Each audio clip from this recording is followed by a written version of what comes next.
A lot of students, especially around fourth grade, will tell you writing is so hard, it takes too long, or even, I hate writing. And that's usually after they've received a paper back from a teacher or someone marked up with red ink, and they really have no idea why or how to fix it. To understand this, we really need to go back to the very basics of writing, which are words. Words are a combination of letters that represent or describe things in life. And it's really those words that make up the sentences, which make up paragraphs, which make up on full writings. Words have meanings, and those meanings are what we transfer across when we speak and write those words. That's what we're trying to do as writers. Words often have more than one meaning. If someone said, "Look, bat," what would you think? You could possibly think any one of these things, and guess what? You would be right. As a reader or a writer, you have to understand that words are not the real thing. They only represent the real thing. One has to know what the meanings are that are attached to the words in order to understand what the writing or the message is all about. Which brings us to communication. Writing is one way to communicate, but what do I mean by communication? In this sense, it's the transfer of an idea through words to another person.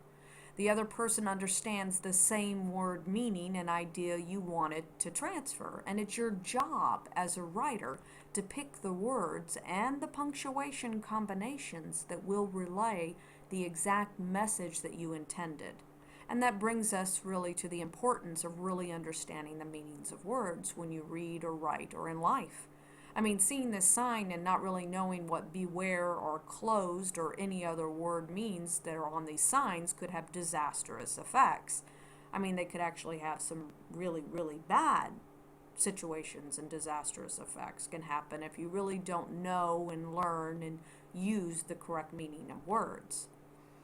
A lot of mistakes on the job or in school or even in your personal life could be traced to a confusion or a misunderstanding of these words that make up a recipe or a direction you're trying to follow. And yet, knowing how to read and understand the words is how you get a really good result in any aspect or part of your life. And that's what you're looking for, right? So adults aren't immune to this misunderstood or not fully understood word. I mean, a number of failures could be traced back to not really understanding the directions or the rules or the systems, and those were all made up of words. I mean, you can lose your job or get bad grades if you don't understand the words and the writings that contain them. And that brings us back to why would we organize the words so that the right meaning happens, and how? And that's where punctuation comes in. That's the symbols of writing. We're going to be studying more about punctuation later, but let's just say that it makes all the difference to a reader's understanding of your intention as a writer. So here's an example. I want you to read the sentence aloud. What does it mean? No, I mean it. Go ahead, read it aloud. And if you don't know, I want you to ask yourself why you don't know. I want you to think about this for a minute. Not knowing the meaning of even one word, it can block your understanding of the entire sentence. And I'm going to guess that the word that you didn't know was crepuscular. So let me define it for you. Crepuscular means twilight. It's the time of day when the sun is setting and almost gone and night is just beginning. So now that you know crepuscular means twilight and what twilight means, let's look at the sentence. The crepuscular light was beautiful. Now all of a sudden it makes total sense to you, right? Lights have turned on. It doesn't matter how difficult a book or a subject is. The first and most important step in understanding is understanding the meanings of the words. That way you can get what the writer wanted you to know, and if you're the writer, you can relay what a reader can understand. So really it boils down to this.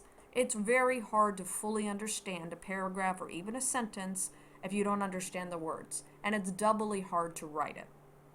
I want you to read this paragraph, and as you're reading, I want you to notice that when and if you stop visualizing the words in a conceptual form, meaning in your mind you have an idea or an understanding, And you can spot this because generally you go blank or you start stumbling if you're reading out loud or you can't pronounce the words or you skip words and so forth. These things happen. So, and they happen because of the misunderstood words. So, were there any words that you didn't fully understand? Go ahead and take a look. I've highlighted in red some of the words that some of the kids may run into that they don't fully get. I mean, were you able to visualize each one of these? There's also a problem with the wrong definition for a word. I mean, I had one student who thought tourists were tour guides, so you can only imagine what sort of mental concept or idea she might have had after reading that sentence, tourists enjoy its many attractions. So it's the partially understood or wrongly understood definition that sometimes gets you just as much as a completely not understood definition for a word. And part of understanding the word is being able to visualize it. If you're studying about a country you've never been to or a time in history that you were not part of, it can be really hard to relate or even remember what you've read. And that's where pictures and videos and movies and making your own drawings can really help you. So instead of a bunch of words that you have no clear images of, you could study those words and get these images and walk away with a much cleaner, clearer understanding by looking up pictures or videos or something about the subject. So how do you get these meanings of the words? Well, up till about 10 years ago or so, we only had dictionaries, and we had a lot of these really thick dictionaries, and we'd have to look them up. And that was one way to get it, and it still is. Nothing wrong with it.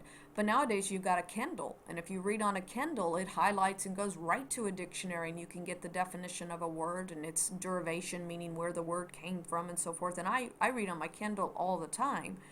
But lately, I've gotten this smartphone, and I just say, okay, Google, and it starts right up, and I say, what's the definition of whichever word? And it immediately answers it. So even if I'm in the car and don't have my Kindle on the smartphone, I can still get definitions of words. It's actually really easy to find out the meanings now and get images. So now you just have to do it. What do I want you to get from all of this? If you were to reread this paragraph and after you've cleared all the words, all of a sudden you may have gone from a not good reader, that's really bad grammar, but a reader who doesn't read aloud well, to someone who can read really smoothly. And as a reader, whether you're reading aloud or to yourself, you get it, and you can move on, and you can use it, and you can talk about it, and take tests on it, and so forth. Makes all the difference. So what I'd like you to remember from this presentation is to write well. It really starts with understanding the words so that you can understand the ideas, and from that you can create your own writings using the right words to get across your ideas. And that's your job as a writer.